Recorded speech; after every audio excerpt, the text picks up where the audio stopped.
Apocalipse capítulo 3, a gente vai ler a partir do versículo 14. E a palavra do Senhor diz assim: ao anjo da igreja em Laodiceia escreva: essas são as palavras do Amém, a testemunha fiel e verdadeira, o soberano da criação de Deus. Conheço as suas obras, sei que você não é frio nem quente. Melhor seria que você fosse frio ou quente. Assim, porque você é morno, não é frio nem quente, estou a ponto de vomitá-lo da minha boca.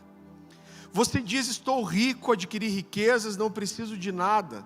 Não reconhece, porém, que é miserável, digno de compaixão, pobre, cego e que está nu. Dou-lhe esse conselho: compre de mim ouro refinado pelo fogo e você se tornará rico. Compre roupas brancas e vista-se para cobrir a sua vergonhosa nudez.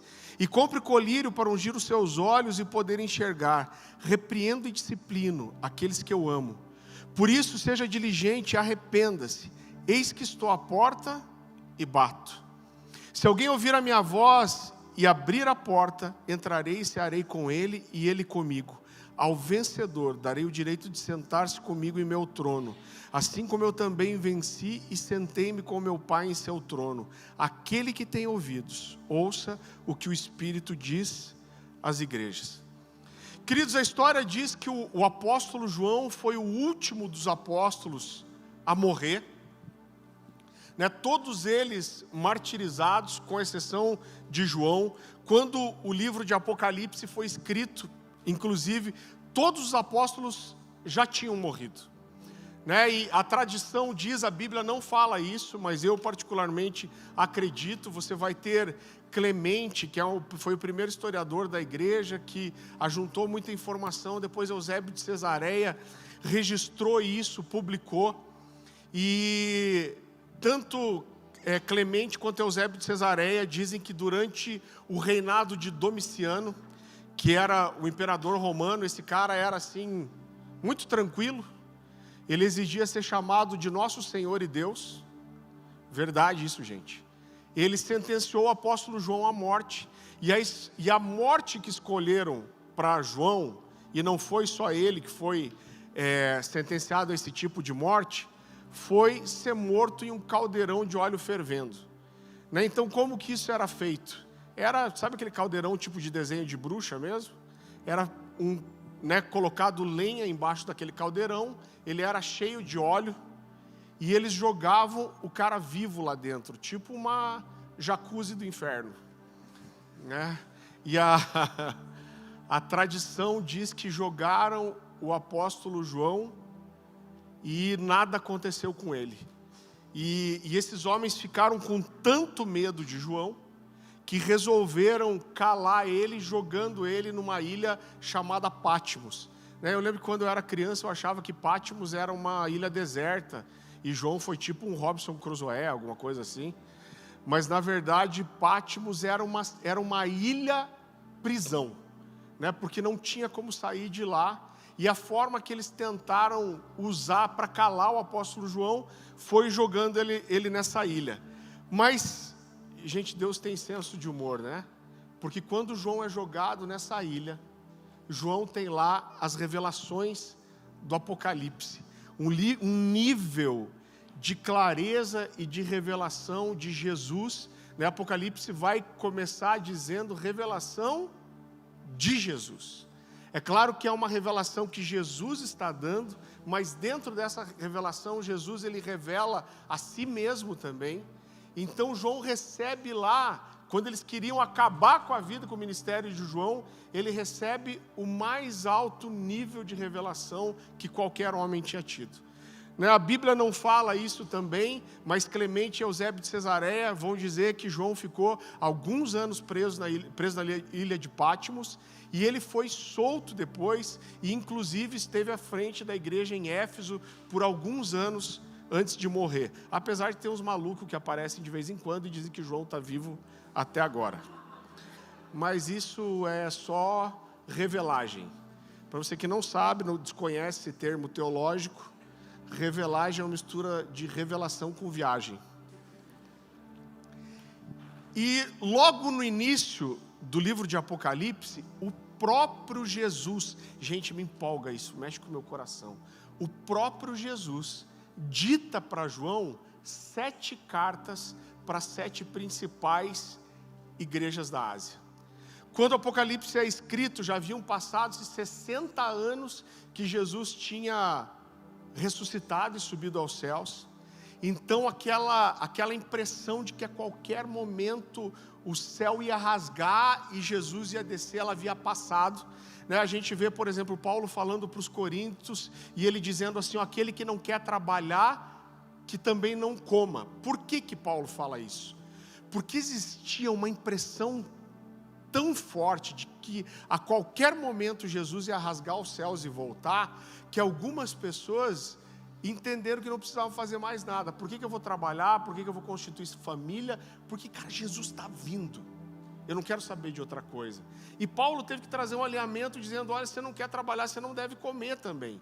Mas quando o livro de Apocalipse é escrito, essa impressão de que Jesus apareceria a qualquer momento, ela tinha passado, e a igreja estava começando a passar por um esfriamento em alguns aspectos.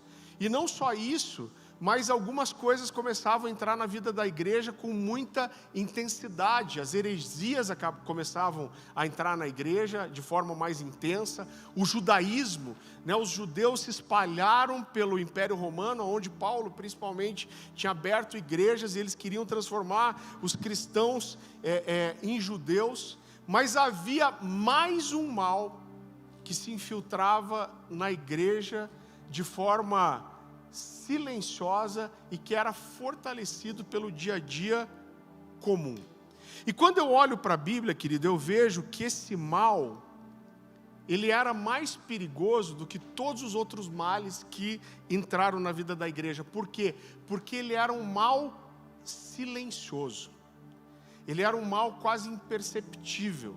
Ele não podia ser facilmente reconhecido como a heresia ou a imoralidade sexual que entrou tanto na vida da igreja, e foi exatamente esse mal que alcançou a igreja de Laodiceia. Quando a gente olha para as 7 igrejas do Apocalipse, a gente vai perceber que a maioria delas tem elogios e repreensões. Então Jesus está dizendo, olha, nisso vocês acertaram, mas nisso vocês erraram. Na verdade, 4 igrejas têm elogios e repreensões. 2 igrejas têm basicamente só elogios, com a exceção daqueles que Jesus diz, olha, existem uns no meio de vocês que se dizem judeus, mas não são. E só uma igreja só foi repreendida. Jesus não tinha nada de bom para falar dela. E querido, quando a gente olha para a Bíblia, a gente vai perceber que o problema de Laodiceia não era um problema moral, não era um problema sexual. O problema de Laodiceia não eram escândalos. O problema de Laodiceia não era a heresia entrando dentro da igreja. O pecado de Laodiceia não eram os ídolos como entraram em outras igrejas. Quando a gente olha para Laodiceia, a gente vai ver que ela era uma igreja ortodoxa. Ela era uma igreja que não se afastou da sã doutrina. Era uma igreja bíblica. Mas o mal que alcançou a igreja de Laodiceia era um mal silencioso. E eu arrisco dizer para você que provavelmente a maioria das pessoas dentro da igreja de Laodiceia e em volta dessa igreja não perceberam esse mal alcançando essa igreja. O mal que alcançou a igreja de Laodiceia foi a falta de fervor espiritual. Essa igreja, ela se acomodou, ela perdeu a paixão, ela perdeu a intensidade. É muito interessante porque Laodiceia era uma cidade muito grande na região, e existiam 3 grandes cidades ali. Era Laodiceia, Herápolis e Colossos. Essas eram as maiores igrejas da região e eram as igrejas mais prósperas também. E eu quero mostrar para você que o que Jesus está fazendo aqui é um comparativo com coisas que eram muito comuns, faziam parte do dia a dia e da realidade deles. Quando a gente vai para a cidade de Colossos, a cidade de Colossos, ela tinha uma água de uma qualidade muito grande. E ela era uma água gelada, né? Colossos ficava numa parte mais alta, e essa água deles era de uma qualidade tão grande que ela tinha fama de ter qualidades medicinais. Então as pessoas viajavam para Colossos para tomar a água de Colossos, esperando sarar de algumas doenças. Quando a gente vai para Herápolis, era o oposto. Herápolis era muito conhecido por ter águas termais, né? A gente tem aqui na região do Paraná, nem lembro como que chama, ali onde tem as termas de Jurema. Então, né, então as pessoas vinham também para tomar banho nessas águas, eram águas muito boas. Mas a água de Laodiceia, ela era uma água cheia de minerais pesados. Então ela era uma água que não podia ser tomada sem ser tratada, porque ela causava vômito. É muito interessante, eu nunca fui para Jerusalém, né, mas eu vi material arqueológico sobre isso, e eles têm canais até hoje, que saíam tanto de Herápolis quanto de Colossos, para tentar conduzir a água dessas duas cidades para Laodiceia. Só que o que acontecia? Essas águas se misturavam, e elas se tornavam mornas. Ou seja, não resolvia o problema de água de Laodiceia, era um desafio. Então você tomar a água de Laodiceia sem preparar essa água, ia causar náusea e vômito em você. Então o que Jesus está dizendo para a igreja de Laodiceia, ele está fazendo um paralelo muito simples. Ele está dizendo, sabe o que vocês são? Vocês são como a água de vocês. Vocês não são nem frios, nem quentes. E vocês me causam náuseas, vocês me causam enjoo, vocês me dão vontade de vomitar. Queridos, eu lembro que quando eu era moleque, eu gostava de tatuagem desde de molequinho. E eu lembro que eu comprei uma revista de tatuagem uma vez e tinha uma foto de alguém que fez uma tatuagem pegando as costas inteiras, que era Deus vomitando as pessoas. E eu lembro que quando eu vi aquela imagem, eu fiquei tão chocado com aquilo. Eu acho que eu tinha, sei lá, uns 14, 15 anos. E eu fiquei tão chocado com a ideia de pensar que eu poderia me tornar desprezível para Deus ou para Jesus, a ponto de ele sentir vontade de me vomitar da boca dele. E eu lembro que isso me marcou demais. Mas a verdade é que eu já ouvi, já li esse texto tantas vezes, eu já vi tanto pregador pregando sobre esse texto, que esse texto deixou de me chocar. Às vezes a gente vê algumas verdades bíblicas tantas vezes, e esse texto deixa de provocar você. Você já sabe, né? Eu confesso para você que algumas vezes eu estive num culto, e alguém falava assim, abra sua Bíblia em Apocalipse 3, e o sentimento que eu tinha era, lá vem alguém pregar sobre Laodiceia de volta. Não seja, ou seja morno, ou seja frio, ou seja quente, ou seja frio, mas não seja morno, vou te vomitar da minha boca. E a sensação que eu tinha, cara, não tem mais nada para falar disso. A gente já sabe tudo que pode ser falado sobre Laodiceia, né? Então aquilo parou de me escandalizar. Mas quando o Senhor gerou essa mensagem no meu coração, o Senhor me lembrou de uma coisa. Você já pregou para algum amigo, um familiar seu? E quando você está começando a falar de Jesus, e você está falando do amor de Deus, e de repente você dá a entender para essa pessoa que se ela não aceitar Jesus, ela não entregar sua vida para Jesus de verdade, ela vai ser condenada ao inferno, e essa pessoa se ofendeu com você? E ele fala assim, não, mas eu tenho Jesus no meu coração, eu posso não ser como você, eu não estou na igreja toda hora, eu transo com a minha namorada, eu não sou assim religioso igual você, mas eu não faço mal para ninguém. Eu tenho Jesus no meu coração. O cara tira uma correntinha de uma cruz do pescoço, e ele fica bravo com você. Por que isso acontece?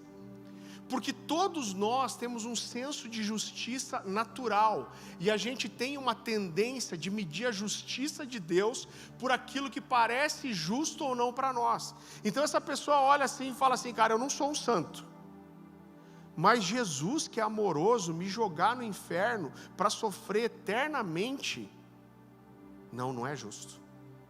E ele não consegue acreditar em você. Só que nós que conhecemos as Escrituras e conhecemos a verdade, a gente olha para essa pessoa e dá um desespero na gente. A gente fala, cara, o cara não entende.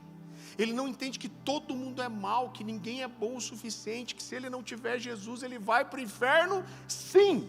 E a gente fica indignado com a cegueira espiritual dessa pessoa. Mas aí a gente vai para casa, abre em Apocalipse 3, com Jesus dizendo, se você não for quente, nem frio, mas se for morno, eu vou te vomitar da minha boca. Aí a gente olha para a nossa vida e fala assim, Deus, eu não sou tão intenso assim, eu não leio a Bíblia todo dia, eu não tenho uma vida devocional diária, eu não vivo aquela santidade, mas eu também não sou tão ruim assim. Não seria justo o Senhor me vomitar da sua boca. E a gente faz o quê? A gente faz igualzinho o ímpio. E a gente tenta medir a justiça de Deus pela nossa justiça.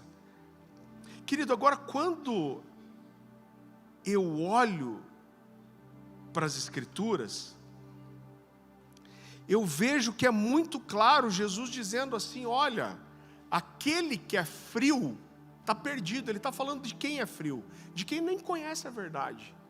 E eu vejo Jesus dizendo assim, olha, se você, apesar de conhecer a verdade, apesar de conhecer as Escrituras, apesar de saber o que eu fiz por você, apesar de saber que existe graça e misericórdia, mas também existe juízo e justiça, se apesar de você saber tudo isso, de você saber que eu ofereci isso para você por graça, mas você não é intenso com isso, você me causa nojo.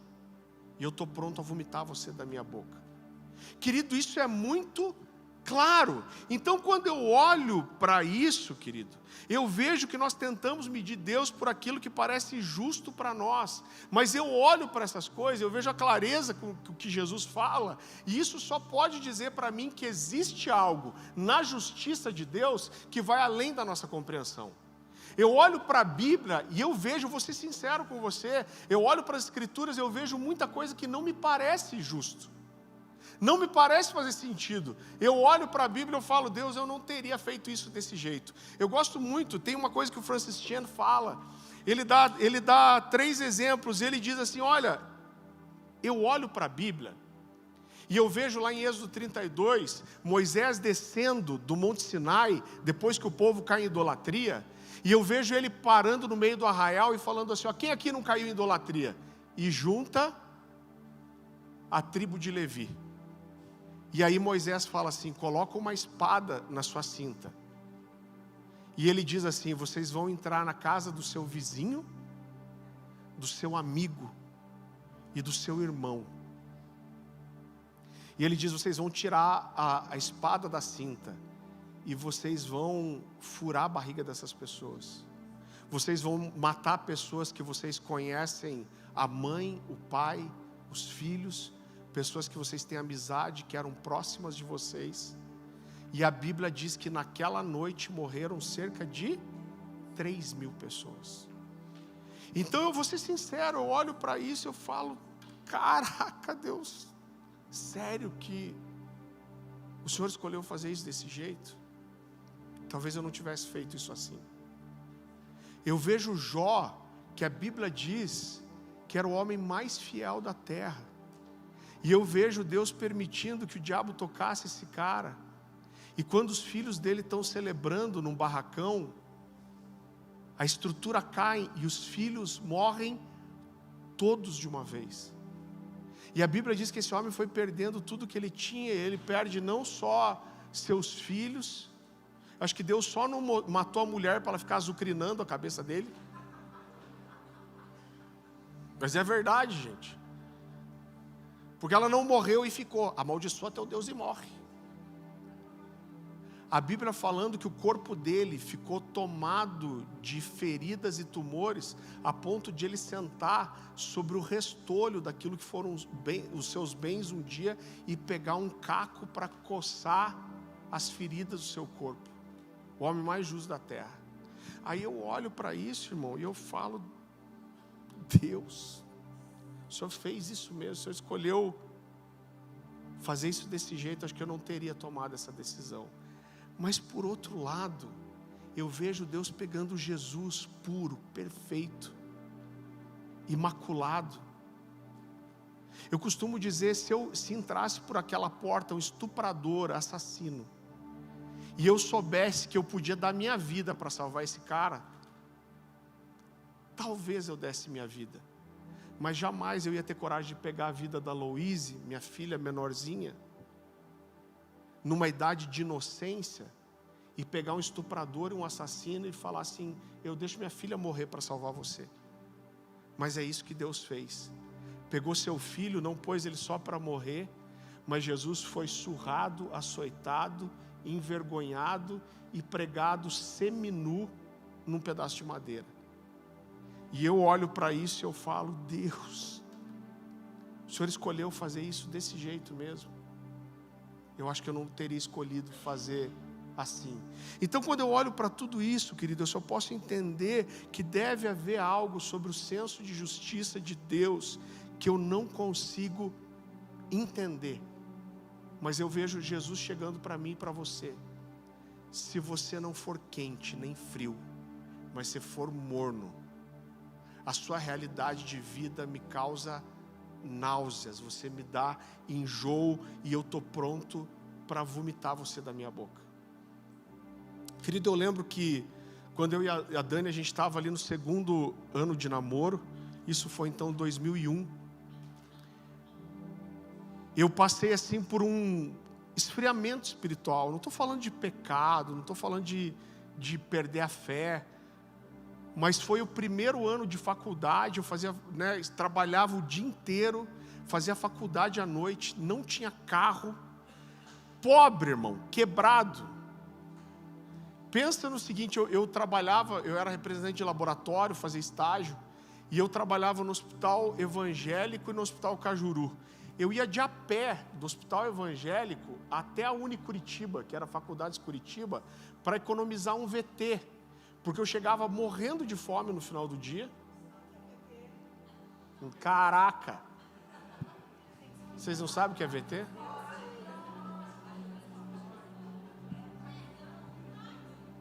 Eu estou velho mesmo. Eu pus o óculos ali e falei, nossa, eu estou reconhecendo as pessoas agora.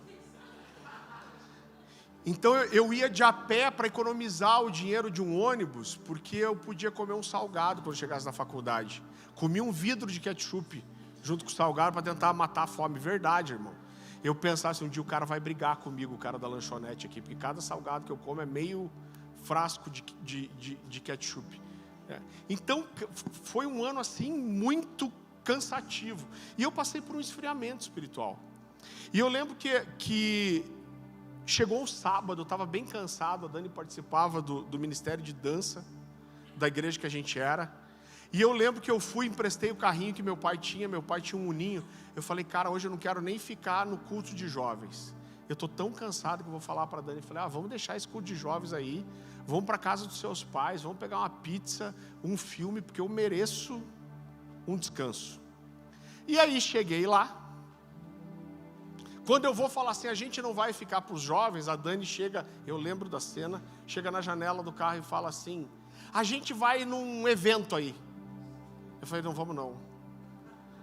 Ela falou, não, a gente vai aí, tem o Paixão, Fogo e Glória vai estar ministrando aqui, David Keelan, 2001. Eu falei, que paixão o quê?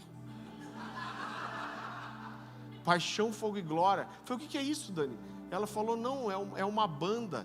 Eu pensei dentro de mim, falei, cara, ninguém acharia um nome mais evangélico para dar o nome de uma banda do que esse, né? E dela falou assim, não, eu já convidei umas 3 pessoas para virem com a gente. Apaixonado, né? Eu falei, tá bom.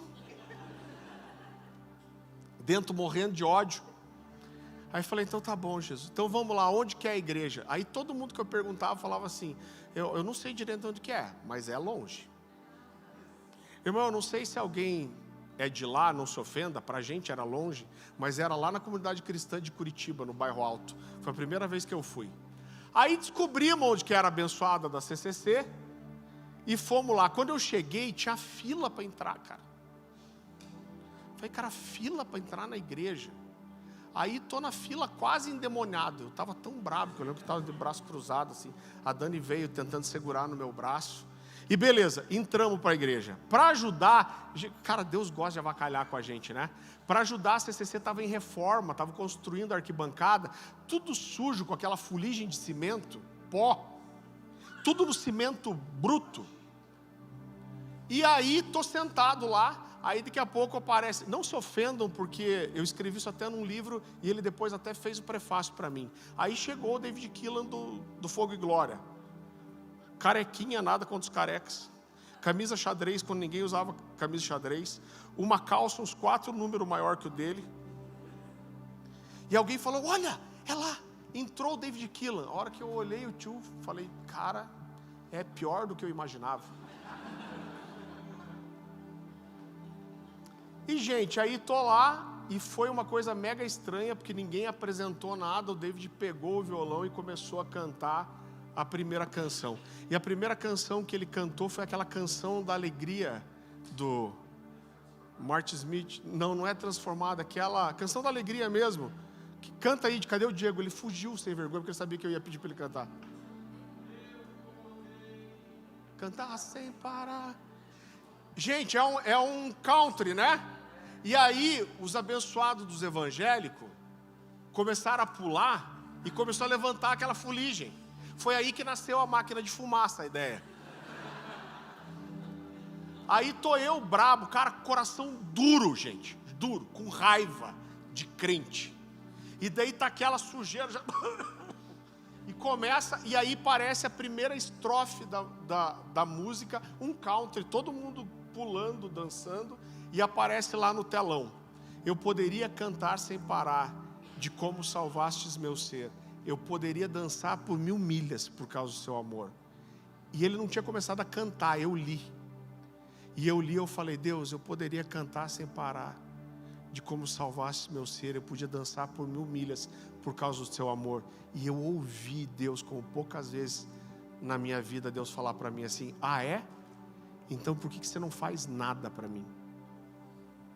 Mano, naquela hora eu fui para o chão. Eu chorei tanto que começou a misturar lágrima com aquele pó. Pena que não tinha um cego para eu curar. Eu chorei tanto, virou cimento. Até tem um morrinho lá no lugar, até hoje. Eu chorava tanto, que daí o pessoal veio da CCC tentar me levantar para ver o que estava acontecendo. Era tipo mais ou menos assim, ó, essa é a música de, você não percebeu? É a música de celebração, o quebrantamento é depois.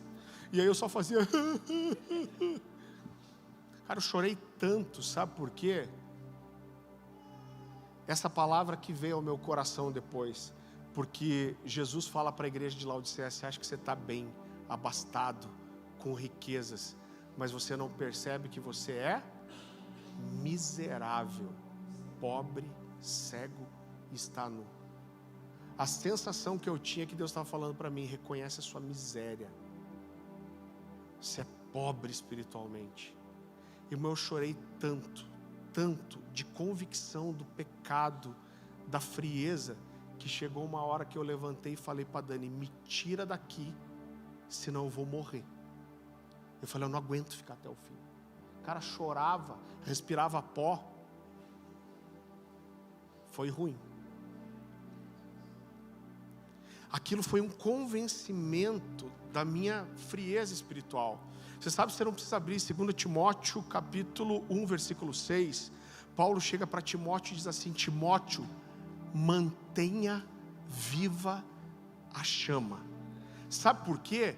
Porque a responsabilidade de manter viva a chama é minha. Agora escute o seguinte, a gente é uma igreja intensa, a gente queima na adoração. Só que mesmo no ambiente de avivamento, onde a gente fala de presença de Deus, onde a gente fala de intensidade, onde a gente fala de não ter pressa, mesmo num ambiente como esse, você pode entrar num estado de frieza e não perceber. A gente vai se acostumando com as coisas. Você não precisa abrir também, mas Oséias capítulo 6, versículo 4, o Senhor diz, para Judá e para Efraim, ele diz assim: que posso fazer com você, Efraim? Que posso fazer com você, Judá? O seu amor é como a neblina da manhã e como o primeiro orvalho que logo evapora.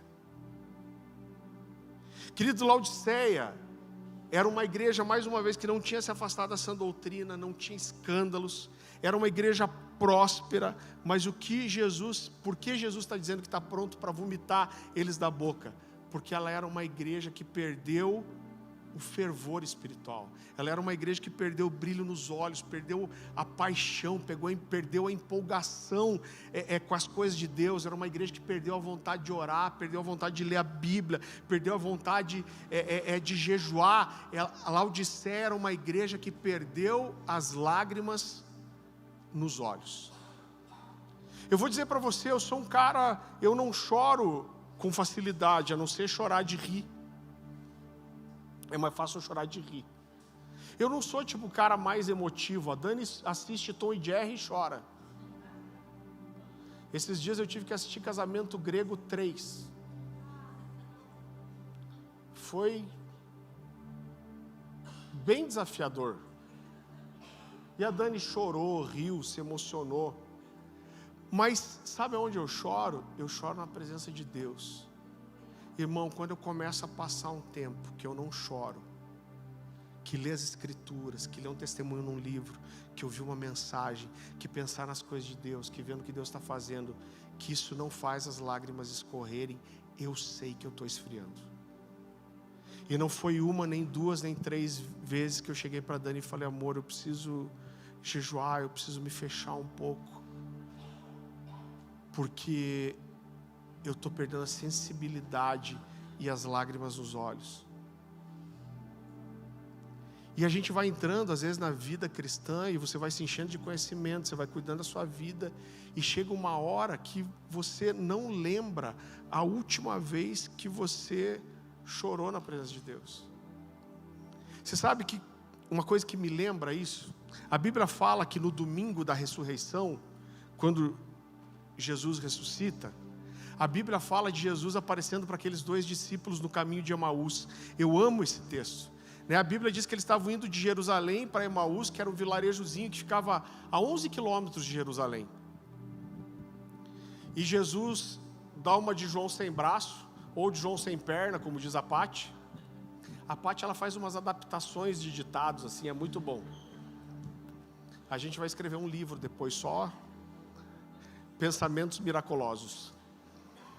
E a Bíblia diz que Jesus se aproxima deles e eles estão falando sobre o que? A Bíblia diz que eles estão conversando, porque algumas mulheres falaram que foram no sepulcro de Jesus e encontraram o sepulcro vazio. E nessa hora a notícia já está se espalhando e tem gente dizendo assim: roubaram o corpo de Jesus. Mentiram. Mas tem gente dizendo que viu Jesus. Eles estão conversando sobre isso. E Jesus chega e ele fala assim: sobre o que vocês estão falando? E um mais empolgado desses 2, que com certeza era sanguíneo, chamado Cleopas, ele diz assim: será que você é o único visitante de Jerusalém que não sabe o que foi feito de Jesus? E aí Jesus fala: mas o que aconteceu? E ele fala: olha, é o 3º dia que ele foi morto, e algumas mulheres foram no seu túmulo e disseram que encontraram o túmulo vazio. E aí Jesus olha para eles e fala assim: por que vocês demoram tanto para crer no que falaram os profetas? E a Bíblia diz que, começando por Moisés, Jesus vai discorrendo tudo que os profetas falaram acerca dele. Só que nisso em que Jesus está expondo as escrituras, eles chegam a Emaús. Quando eles chegam a Emaús, Jesus vai dar tchau, fazer menção que vai continuar a viagem. Eles falam: não, fica mais um pouco com a gente.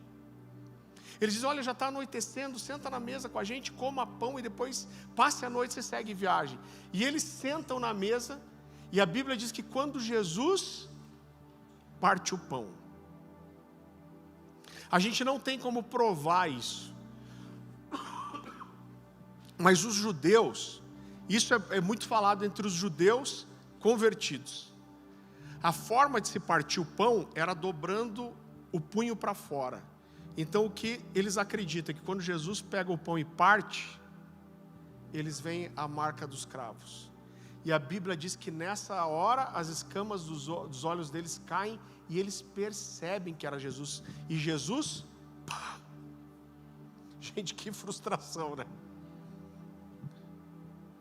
Mas o que mais mexe com o meu coração é que depois que eles percebem que é Jesus e Jesus desaparece, eles olham um para o outro e falam assim: como nós não percebemos que era o Senhor, porque enquanto Ele falava o nosso coração ardia.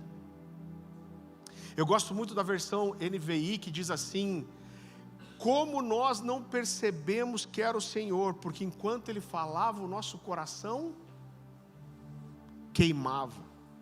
Irmão, faz quanto tempo que seu coração não queima? Que você não sente aquele fogo que faz vontade, te dá vontade de sair do final de um culto e ir correndo para casa sem falar com ninguém, porque Jesus está falando com você, e a única coisa que você quer fazer é chegar em casa, se fechar no quarto para continuar ouvindo Ele falar. Talvez Jesus esteja com saudade de você. Eu acho que uma das coisas mais tristes que a gente tem vivido nessa última geração é que a gente muito facilmente se envolve com trabalho, com resultado, com produção, com liderança,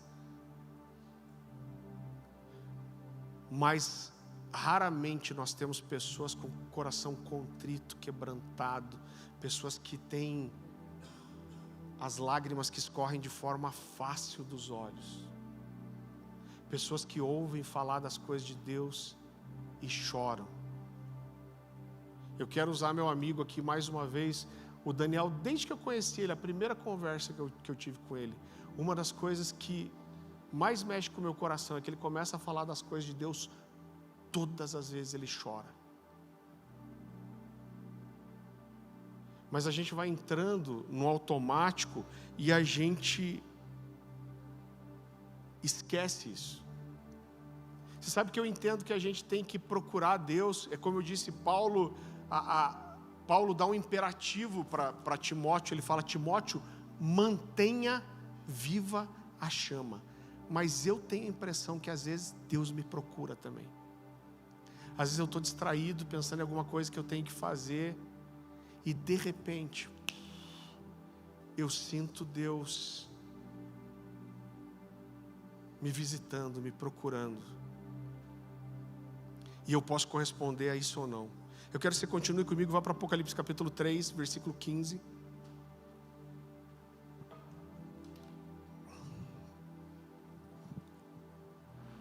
Jesus continua dizendo para a igreja de Laodiceia, ele fala assim: conheço as suas obras.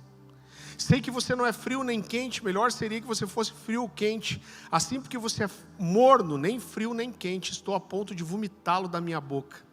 Você diz: estou rico e adquiri riqueza e não preciso de nada. Não reconhece, porém, que é miserável, digno de compaixão, pobre, cego e está nu. Eu quero comparar esse texto com Deuteronômio. Por favor, vá comigo lá, Deuteronômio capítulo 28.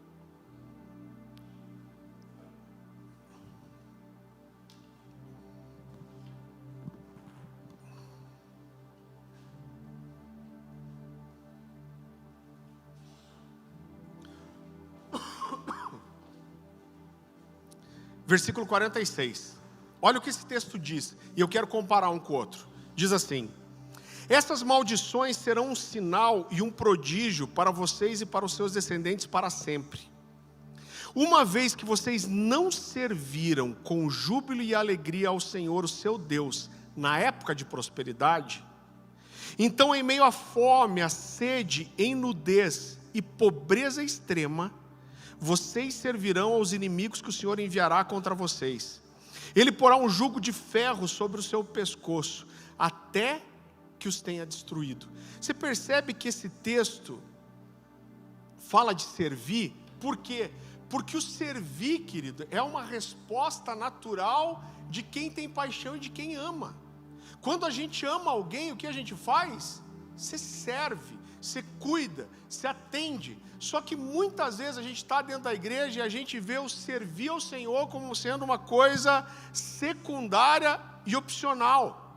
Agora é muito interessante que Jesus não diz que Laodiceia não tinha obras. Pelo contrário, ele está dizendo: eu conheço as suas obras. Ou seja, esses caras, eles continuaram a trabalhar, mas Jesus está dizendo: eu conheço suas obras. Mas é justamente as suas obras que me mostram que você é morno. Você está fazendo, mas você é morno. Sabe por quê? Porque você se apegou ao fazer, mas você não faz mais com o coração que você fazia antes. E muitas vezes, queridos, a gente faz porque você quer um lugar, você faz porque você quer reconhecimento, você faz porque você quer ser aceito no sistema, você faz porque você aprendeu a fazer, você faz porque você quer mostrar que você é espiritual. Mas você não faz pelo principal motivo de todos, que deveria ser porque você tem paixão por quem você serve. E a verdade é que a gente encontra tantas, e mesmo quem não serve, irmão, a gente encontra tantas desculpas às vezes para não servir, mas eu acredito que o principal motivo pelos quais as pessoas não servem a Deus como deveriam, e eu estou falando de serviço mesmo, porque serviço é uma expressão de amor, talvez na maioria das vezes seja porque a gente enche a nossa vida de tanta coisa que é só para nós, que chega uma hora que você não tem mais tempo para as coisas de Deus. Agora, será que isso acontece? Está tudo certo? Será que está tudo bem? Como que alguém que não é morno, que não é frio, como que alguém que é intenso, que é apaixonado, não vai transbordar isso em servir? Será que isso convence alguém? Cara, eu amo o Senhor de todo o meu coração, eu amo a Deus de forma intensa, apaixonada, eu só não tenho tempo para fazer alguma coisa para Ele. Será que isso convence alguém? Você sabe uma coisa que eu vejo acontecer muito? A gente inverte, a gente troca a paixão verdadeira por sentimentos religiosos. Então, por exemplo, você é alguém que você fala muito de Jesus. Você fala de Jesus para os seus amigos, você fala de Jesus para os seus parentes, mas você fala de Jesus por quê? Porque você é crente, você sabe que crente tem que fazer, e você quer se sentir bem com Deus, você quer se sentir bem com você mesmo, mas você não ganha ninguém. Sabe por quê? Porque não existe paixão no que você transmite. Você faz por um convencimento religioso, você não faz porque o seu coração está queimando de paixão, e essa paixão transborda de você. Você sabe que eu não sei até que ponto essa história é verdadeira, mas dizem que um pastor americano conseguiu ter um tempo com Gandhi, ter 1 hora com ele. Fez vários contatos, falou: eu preciso conhecer esse cara, eu preciso falar com ele. E ele senta com Gandhi, ele faz a exposição do Evangelho, ele apresenta a doutrina da salvação, como Deus se tornou homem, veio, morreu em nosso lugar, pagou pelos nossos pecados. E quando ele termina de expor, ele olha para Gandhi e fala assim: você quer aceitar esse Jesus? Você crê no que eu te falei? E Gandhi olha para ele e fala assim: eu não creio não. E esse pastor fala: por que você não crê? Ele diz: eu não creio porque você não crê. Ele diz: se eu acreditasse que tem um único Deus, que criou o céu e a terra, que se tornou homem como eu, para morrer numa cruz, pelos meus pecados, se eu acreditasse nisso, eu estava andando a Índia inteira, de joelho, de porta em porta, falando desse homem. Ele falou: mas eu olho para você, nem você acredita, como que eu vou acreditar? Alguém já disse que a diferença entre nós e os Hare Krishna, antes tinha mais isso em Curitiba, hoje é pouco, né? Então o cara coloca aquele vestido ridículo, colorido, raspa toda a cabeça, só deixa um rabinho de cavalo, fica com 2 pratinhos cantando Hare Krishna, Krishna, Krishna. Aí você para no sinaleiro, o abençoado vem querer te vender um livrinho. Alguém já disse que a grande diferença entre os cristãos e os Hare Krishnas é que esses caras vivem uma grande mentira como se fosse uma grande verdade. E nós, uma grande verdade, como se fosse uma grande mentira. Versículo 17, ele continua dizendo: pois dizes, estou rico e abastado e não preciso de coisa alguma, e nem sabes tu que és infeliz, sim, miserável, pobre, cego e nu. Aconselho-te Que de mim compres ouro refinado, ouro puro refinado pelo fogo, para te enriqueceres. Vestiduras brancas para te vestires, a fim de que não seja manifesta a tua vergonhosa nudez. E colírio para ungir os teus olhos, a fim de que vejas. Eu repreendo e disciplino aqueles que amo. Querido, o que Jesus está fazendo aqui é dizendo: reconhece a sua condição, reconheça a sua miséria. Você acha que você está bem, mas você é miserável. E depois Jesus diz assim: eu aconselho que você adquira de mim. O que Jesus está dizendo é: eu sou a fonte. Se quer ser diferente, você precisa vir para mim. Eu tenho para dar para você o que ninguém consegue dar. E o que Jesus faz depois é, mais uma vez, usar um paralelo entre a realidade de Laodiceia e aquilo que Jesus queria ensinar. Então Jesus diz para eles assim: aconselho-te que de mim compre ouro refinado pelo fogo, para que você se torne rico. Qual que era a realidade de Laodiceia? Laodiceia era uma cidade rica, próspera. Eram pessoas que tinham muito recurso. E aí Jesus está dizendo: você acha que você é rico, mas você é pobre. E ele diz: o meu conselho é que você compre o meu ouro refinado pelo fogo. Sabe por quê? Porque o ouro que eu tenho para te dar, o seu dinheiro não pode comprar. O recurso que você tem, ele não compra o que eu tenho para te dar. Depois Jesus continua dizendo: meu conselho para você é que você compre vestiduras brancas para te vestires, a fim de que não seja manifesta a sua vergonhosa nudez. Laodiceia, irmão, tudo isso é histórico. Laodiceia era um polo da indústria têxtil. Laodiceia produzia muita roupa, e roupa cara, fina, e isso era uma das fontes de riqueza de Laodiceia. E Jesus está dizendo: você acha que você é rico, mas você precisa das vestiduras brancas para esconder a vergonhosa situação espiritual que vocês vivem. Vocês são orgulhosos. Ele continua e diz: eu aconselho que você adquira de mim colírio para ungires os olhos, a fim de que vocês vejam. Laodiceia produzia um dos poucos colírios que existiam na época, que era uma espécie de um pozinho que misturava com água, e era o colírio que existia. E isso também era uma fonte de riqueza da cidade. E Jesus está dizendo: olha, compra o meu colírio, porque você pode ter riqueza, prosperidade, você pode cuidar dos olhos das pessoas, mas você não consegue enxergar a sua própria situação. E querido, Jesus encerra fazendo o que para mim é uma das mais terríveis declarações bíblicas. Jesus termina dizendo assim: eis que estou à porta e bato. Se alguém abrir a porta, eu entrarei em sua casa, cearei com ele e ele comigo. Mas pastor, é tão bonito isso. A gente escreve isso nos folhetos de evangelismo. Pois é, o problema é que Jesus não está dizendo isso no evangelismo. Jesus está dizendo isso para uma igreja. O que Jesus está dizendo é: vocês estão aí me esperando, vocês armaram a mesa, vocês prepararam a ceia, mas vocês me trancaram para o lado de fora. Vocês estão sendo igreja, vocês estão com a mesa pronta, mas vocês me deixaram de fora disso. A mesa que vocês prepararam, eu não estou nela. E Jesus ainda diz: eu estou batendo e tentando entrar. Se vocês me deixarem entrar, eu vou cear com vocês e vocês comigo.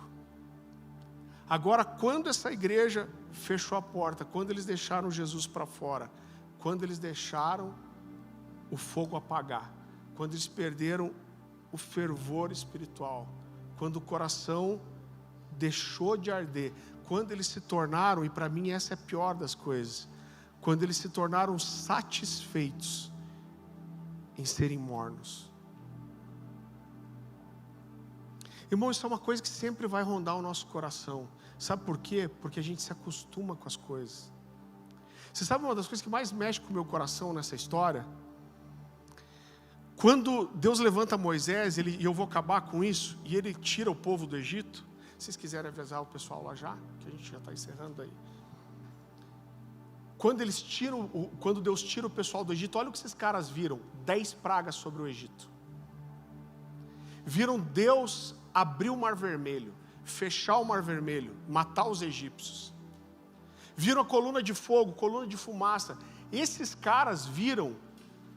Eu não consigo pensar numa geração que viu mais manifestação sobrenatural na história bíblica do que esses caras. E aí, depois disso, depois que eles estão no deserto, Deus diz para eles que vai derramar pão do céu. E a Bíblia diz que quando o povo de Israel acorda um dia no deserto, eles acordam e tem um maná no chão.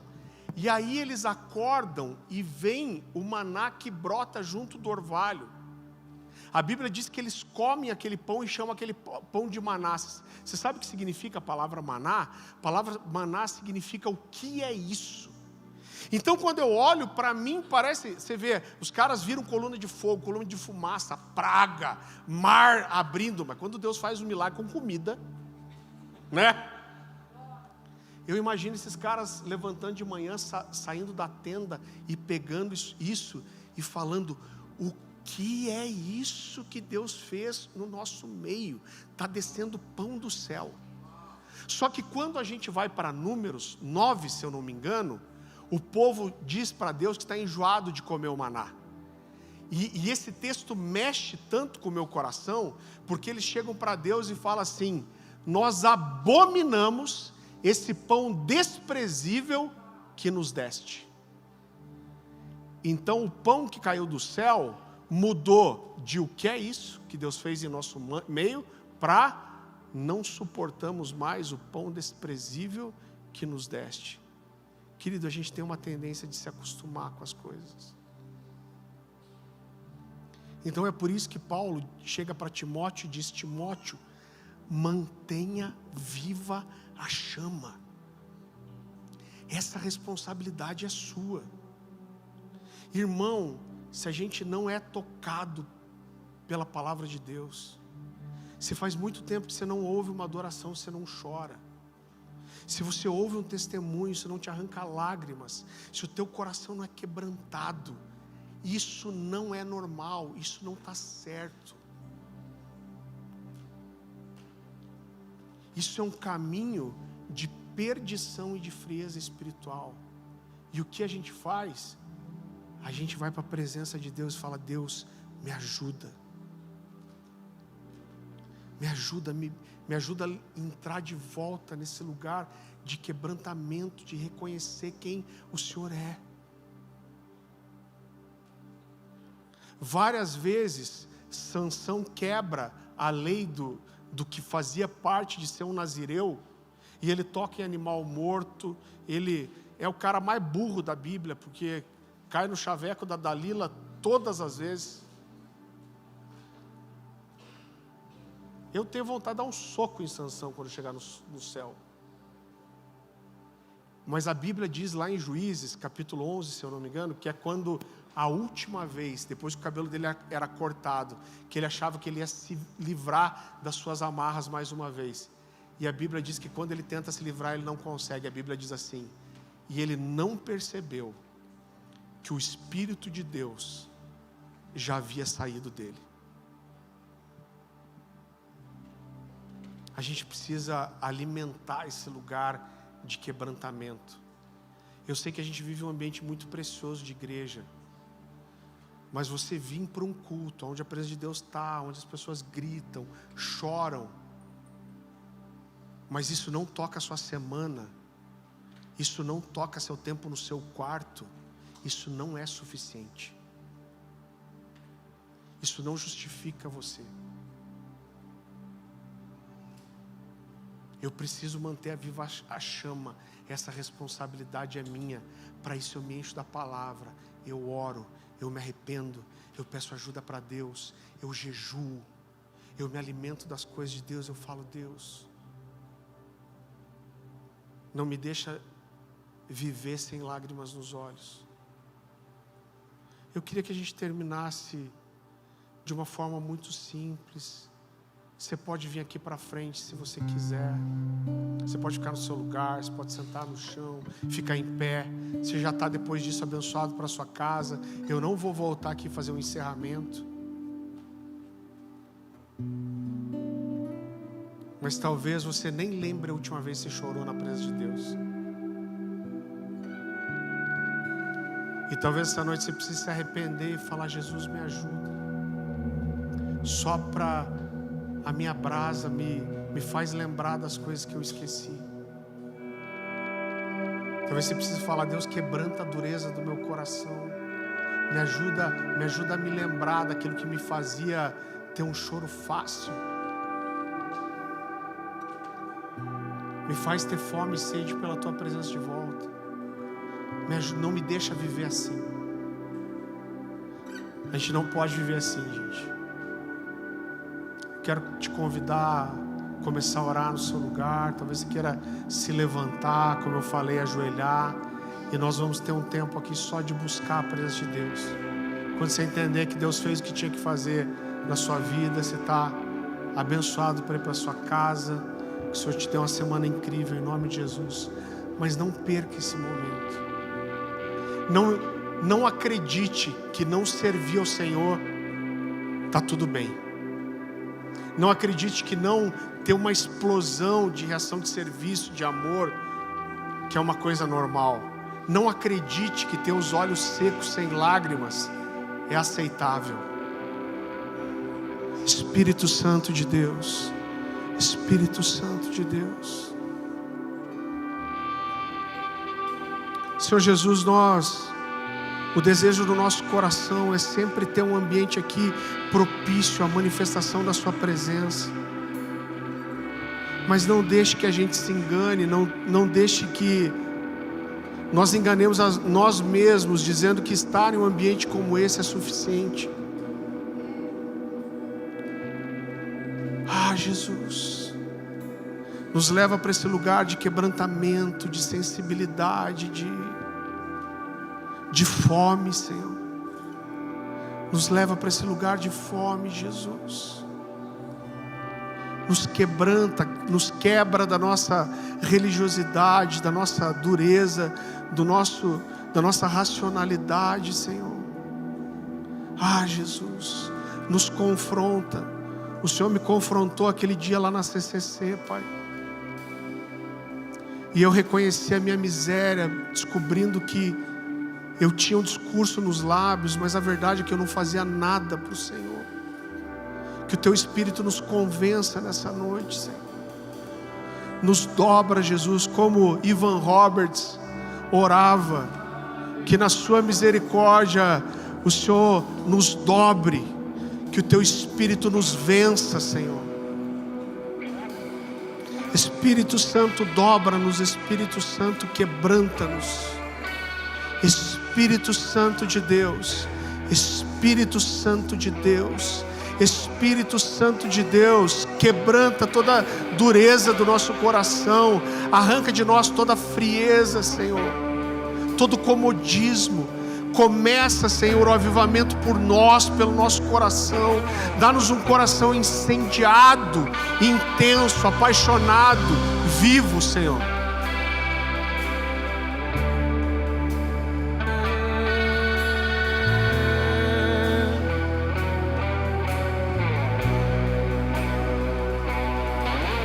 De dentro pra fora, vem queimar em mim. De dentro pra fora, até me consumir. De dentro pra fora, vem queimar em mim. De dentro pra fora, até me consumir.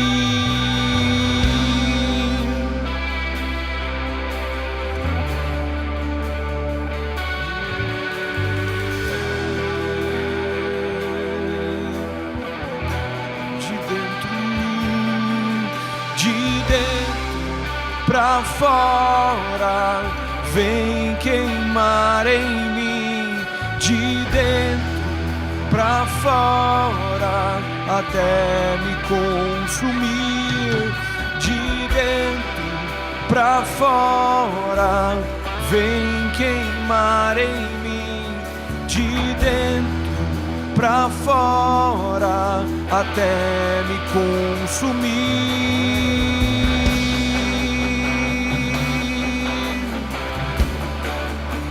Até me consumir,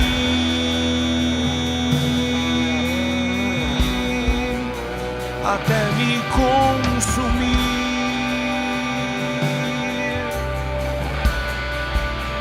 até me consumir.